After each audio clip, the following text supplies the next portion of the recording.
We're family, you know, it's one big family. But you have people out there who are divorced and the women are talking with one another. They're co-parenting together. They're shopping together. They're doing these things like that. So what, you know, why is that okay? But it's not okay with, you know, co-wives.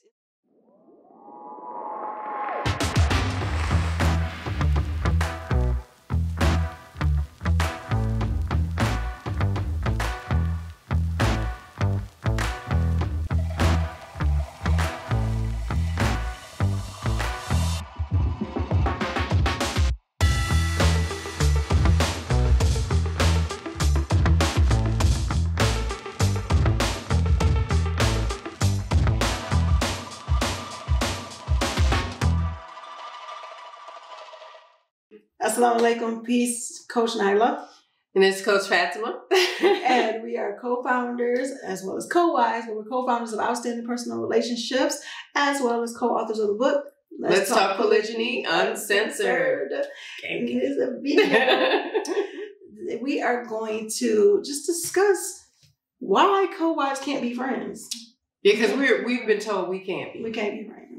So we're going to tell you why co-wives can't be friends. Actually, we don't really know why co-wives can't be friends, but what we were told why we shouldn't be friends is because we're married to the same person. Yeah.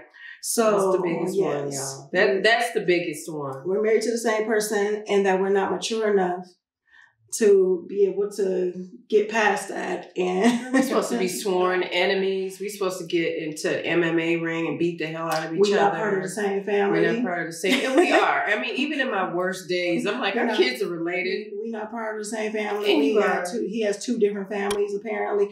No. They would say 1 and 2. Yeah. We'd go to stuff and it says this, like the first part, like the tail of the family coming in. Right. And I would have to tell them, I'm like, we're all one big family. We're one big family. We're one big family. And we do get along, just not just for show. We do. It's not for camera. Because we wouldn't do this. I mean, and we got to be real like we always are. We would not do this if we felt like we needed to be pretentious and fake and do all this little extra. It ain't that deep to get on YouTube, to get on Facebook, to get on IG and fake the funk for some money. We have children. We have children. And our children watch this stuff. They know what they'd be like, nah, y'all know y'all lying. What did the person say? She said, well, if it's, you know, well, if y'all making a lot of money on it, then go ahead. No, they didn't. I didn't know that one. I didn't know that one. It was like, then go ahead. Really? We're making a lot of legacy. Let's not get that twisted, sis. And not only a lot of legacy, but actually helping people understand that just because you're in polygyny, and the thing is, this is more of, jealousies happen. We understand that. Right. You know, I get jealous of my co-wife sometimes. I get jealous of my sister who is, you know, in a different doggone place than I am. And she's younger than me, but there's certain things like that. Like, she's younger than me and she can move around. And whatever. It's jealousies, because I'm like, I digress. But this girl, both of her kids, she only have 2 children and they both grown. So she can kick it. She can do her thing. You know what I'm saying? So it's certain things. And I know people were going to say this. I'm like, well, Coach Nyla, the jealousies you're talking about is not the same jealousies that co-wives go, what about if he's with this one and he's with the other one and he's... See, the thing is, when you're focused so much on that, you can't build a bond with your co-wife. Yeah. If you're focused so much on what he's doing when he's with her or when he's doing when he's not with her or whatever the case may be, you can't build a bond because you're not even getting to know who she is. Yeah. You know, so... You're becoming what you focus on. Yeah. I can't remember the quote fully, but if you focus on it like my awesome co-wife said, then you're going to become the emotion that you're feeling. You're just going to run around and be a ball of jealousy. And then that jealousy, if you're not careful, can turn into envy. And you have to be very careful, because if I envy you, oh, careful with them. Because they don't really mind if you lose what you got. Exactly. And let's be clear, especially in this family, that was never the case with Coach Nyla. It was, because for me, I'm like, oh, this is for him, right? Until I sat with her and she said, no, this was always about the entire family. This is not just about one person, because I think when we give the husband so much star power, and they don't want to be the star off the time. If they want to be the star, then there's something wrong with his ego. Anywho, when she said that, that changed so much in me, because then I was like, oh, I get it now. This is not about me losing him. And then he threw some shade. He was like, he said, you act like I ain't got my own brain. Right. That's what. Like I was just like, she could just make me leave if it was that diabolical. He was like, you act like I just be like, oh, okay, I just go now. I just start. Girl, I was mad. I didn't care. I didn't care. But spells and stuff. No, we don't work with that. We don't do that. No, ain't none of the things down in the Caribbean.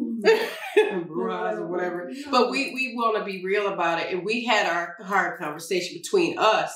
And it took a long time. It took me a long time. I believe Coach Nyla wasn't just exactly ready at that moment, but she was more ready than I was. She was able to have the conversation quicker than me. And then I was like, why am I having this conversation? She married him, not gone now. Right? But I didn't know. It was about our family. Yeah. Becoming a family, not just I'm gonna marry him and damn everybody else before me. Right? Because society would have us think we're sworn enemies. People would have us think we shouldn't be friends. Somebody said something so retarded up under my comments. They said something real dumb.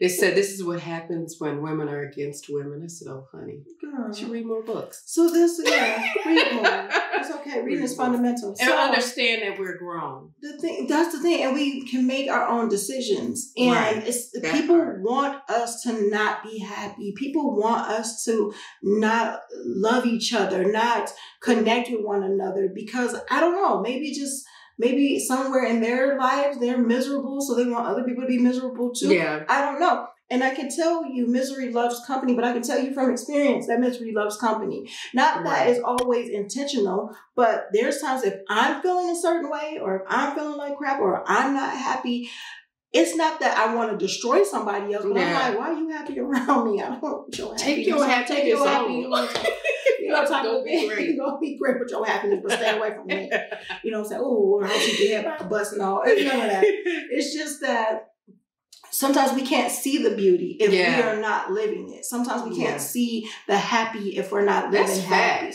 That's facts. So people would quick to be like, well, no, they're fake. No, but we have a lot of wonderful, you guys are wonderful. We've seen so much where it's like, I would like to know how you got that way. Or I would like to know, I would like to be that way. Or whenever I become in polygyny, because a number of you are not even in polygyny, and will come and say, when if my husband decided to marry again, I want to be like that. So that's amazing, to see. And so we love that. And it gives us, with us having to, or deciding to, I guess I could say having, but deciding to be more like open, so we can help other people, go through what we went through, but with a short learning curve, learn from our mistakes without making the mistakes. Those type of things, we love to do that. So being able to have someone that I can share that with, have someone that, we can, joke and have fun and these different things like that. It's a great thing, but it's getting all of the other stuff out of the way. It's getting the jealousies out of the way. It's getting the ego out of the way. It's getting, the insecurities out of the way. I mean, I've had them. I've had them all, so, with that being said, and people say, well, how, is that, you're an incoming wife and you're winning, blah, blah, blah.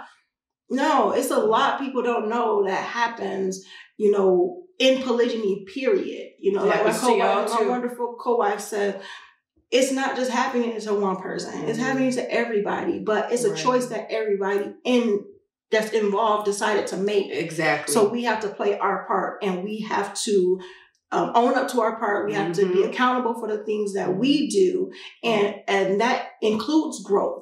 That's right. You have a number of people out there, and we're not even talking about in polygyny that people are married still. We're talking about polygyny, how we can be close, how we can be sisters, how, we're family. It's one big family. But you have people out there who are divorced, and the women are talking with one another. They're co-parenting together. They're shopping together. They're doing these things like that. So what, why is that okay? But it's not okay with, co-wives. It's okay that Alicia Keys, those who don't know, whatever, Swiss Beats wife, who was married to Michonne, I want to say her name. I'm sorry. You'll get it before I do. But, his ex-wife, it was rocky at first. Yes. Now they're co-parenting together. They're, speaking together, speaking with one another. They'll travel together. Same thing, even though I have my own thoughts about Jada, we'll just leave that there. But Jada Pinkett Smith and Cherie, Will Smith's ex-wife, they co-parent together. They do these different things. And it was rocky at first, to a point that they talked about a conversation that they had that wasn't really pretty. It wasn't really pretty, so those type of things, but they're co-parenting. These other people who co-parent together, other people who went through divorces, mostly we can talk about celebrities because they're the ones that's in the spotlight. Right. But it's okay. People will look at it like, okay, well, that's nice. That's so mature of them. But when it comes to co-wives, though, they want us to be like 2-year-olds. And one thing about polygyny that we both know and we've experienced, you can't be in it and not be in it. You can't stay and you can't go at the same time. Yeah, you can't travel fast. You gotta decide what you're gonna do. So one day I'm going, I ain't doing none of this. And then the next day, I mean over time, I was like, either I'm gonna stay or I'm gonna go. But I'm grown and I can make that decision. And Coach Nazir is not the dude to be like, well, y'all gonna stay married and me, we gotta get this money. Right. This is not pimping and hoeing. This is marriage. This is polygyny, which is another form of marriage, which predates Islam. Yes. For the Christian lady that said that it was a sin. Right. Honey, you better check your book. Be careful. Yeah, be careful. Right. Those type of things. That type of stuff. So when people ask us, we just wanted to come on here, do a video and let you all know that it's up to you if you want to create closeness with your co-wife. You're allowed to do it. You're allowed to do it. Now, if your husband said, now I saw both of the ugly sides of you too, maybe you need to just wait a second. Even that, I get that part. Like, I get him doing that because maybe he saw a fight break out. Maybe he got some trauma from some unhealthy communication. But we've never experienced unhealthy communication. It is either communicating or not. Yeah. Early on. And even when we did, it was very cordial, respectful. I never said jump down side chick, none of that. Other people wanted to say it for me, but I was very quick to stop them because I said, you know what if one day in a crazy mixed up world, we become friendly.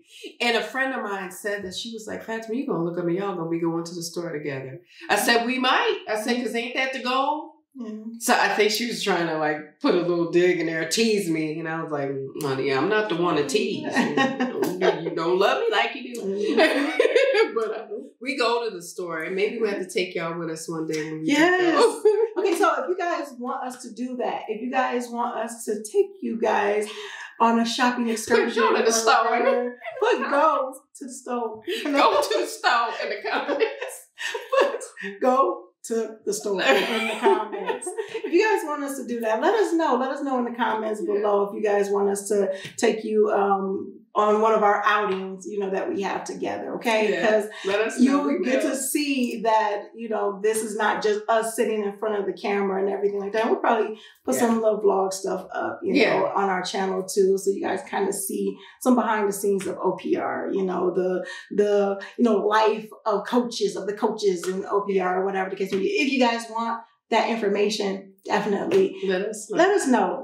Write it in the comments and all that other good stuff. But yeah, we look forward to seeing you guys. We look forward to having these conversations because we decided to just do a candid conversation with you guys today. We did. And have that type of video because we do get that. We understand where the questions come from, but sometimes it gets to the point where, we got to get out of the negativity. It's too much going on. Because you ain't going to change us being in polygyny by being negative in the comments. It ain't going to change anything. I would sit up and laugh. We'd be laughing and going on, honey. I hope you, what that guy said, I hope you heal. Yeah. And I'm going to give you guys a little a little comment from my good friend Tabitha Brown. Okay, I really don't know her. She's just gonna be my friend. She's my friend up in here. So, but you know, it's like, go ahead and have yourself a great day. But if you can't, then don't you dare go messing up anybody else's. Period. I love when she say that, because I'm like, you know what? People have an issue with, you know, having their great day, and if they don't want to have their great day, they want to mess up other people's great days. But you know what? You got to just be able to grow intentionally, love fearlessly, and connect on a higher level every single day. Guys, seriously, if you want us to do those types of videos, put it in the comments, and go to the store in the comments. It's usually long. This is a little longer than what we usually have. Y'all put it in the comments. But if you stuck with us this long, congratulations. And we look forward to seeing you in the next video. Assalamu alaikum. Peace. Peace out. It's been a while. Here are 3 ways outstanding personal relationships can help you. Make sure you guys are following us on our social medias at Outstanding Personal Relationships on YouTube and Facebook, and on IG at Outstanding Relationships, and also Clubhouse under our names. And make sure you go to outstandingpersonalrelationships.com and sign up for our email list. And there you will get updates on our new book, Let's Talk Polygyny Uncensored. Absolutely. And last but not least, when it comes to coaching or counseling, if you want to work with us one-on-one or in group settings, make sure you're on that website and reach out to us, because we do have very limited spots, and we usually have a wait list. So with that being said, GLC. Make sure you are growing intentionally, loving fearlessly, and connecting on a higher level every single day. Assalamu alaikum. Peace.